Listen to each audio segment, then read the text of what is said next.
All right, wild and wonderful. It is West Virginia. Let's talk about West Virginia payroll withholding tax in 2021, even though it hasn't changed since 2007. It's been around a while. Surprised the first time I ever did this video. The last state in the 50 state version, this is the last state. I still need to do the District of Columbia actually, so really we're not completely done, but this is the 50th state, so let's talk about it. So if you have employees in West Virginia, right? They're going to need to fill out a form WVIT 104. It's the West Virginia equivalent of the W4.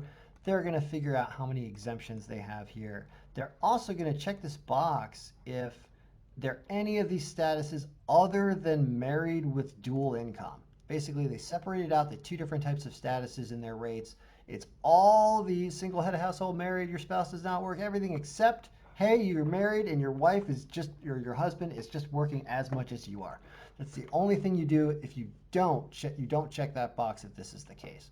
And that's going to separate things out into two different wages. So what do we need to do? We need to put those allowances from that WVIT 104 here. Choose how many there are.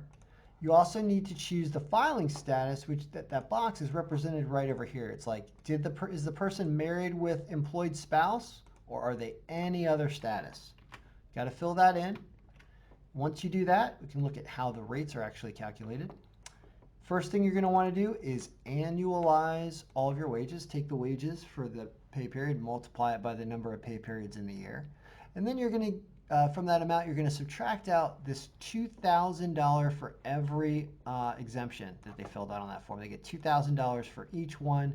So you're going to subtract out $2,000 times the number of exemptions they claimed to come up with a West Virginia annualized taxable base, which is what that is.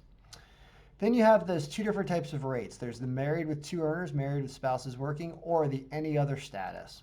And the formula's not that complicated. They're pretty symmetrical rates. I mean, a pretty normal rate structure here. You're working with the annualized one, so they give you two different tables. This is the married filing jointly both working annual right here. So it's this formula that you're just going to put into Excel. If the wage is a progressive rate structure, it looks like this. If the wages are less than 0 to nothing, if they're less than 6,000, multiply by 3%. If they are less than 15,000, it's 180 bucks minus the difference in wages times 4%. That's the way the formula works. You can paste it if you need it, but it just works right there in the file. Same idea with the formula for any other status right there. Then you just choose which status they are, either the married working with the spouse or any of the other statuses, and you're done. There you have your pay stubs. West Virginia tax right there. Choose your pay dates. There you go. You even have some even when you don't have federal.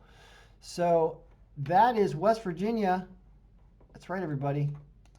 All 50 states are now done. Cannot wait to do an extensive video after I do the District of Columbia. Right now, I need to update that. But we're about ready. I'm going to open this up and have 51 employees in the next video. And I'm going to talk about different tax rates in all states and how this file works to its capabilities. And we're going to talk about all the different data entry sheets and the different tables and reports. And it's going to be real exciting. So get ready. The 6th will be, I'm not going to go to the District of Columbia tomorrow to record the district video because no, that's not a good idea tomorrow, Wednesday the 6th. But I will do the video and also do a video, hopefully not around any protests, of all of the tax rates and everything going on here, because this is just about ready to go. It's been a long time coming, so can't wait to do it. All right, guys, payroll should be easy. We are now making it so.